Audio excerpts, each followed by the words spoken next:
seorang prajurit TNI menyelamatkan banyak balita dan para lansia ketika terjadi bencana banjir bandang melanda Aceh Tamiang. Kemudian selain menyelamatkan balita dan lansia, prajurit yang hanya berpangkat sertu itu menampung dan merawat para korban bencana di rumahnya.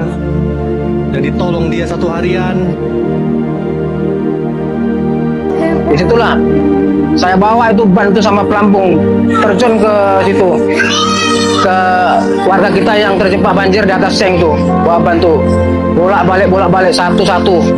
Bayi umur 1 bulan, bayi, ada lansia. Saya memang tidak tega waktu itu, tidak tega. Saya sebagai manusia, saya punya hati nurani lah, saya korbankan nyawa. Insya Allah saya memang sanggup, insya Allah. Alhamdulillah lah Pak Iman nyelamat Pak ya. Kalau enggak atau bilang itulah malaikat dari Pak ya.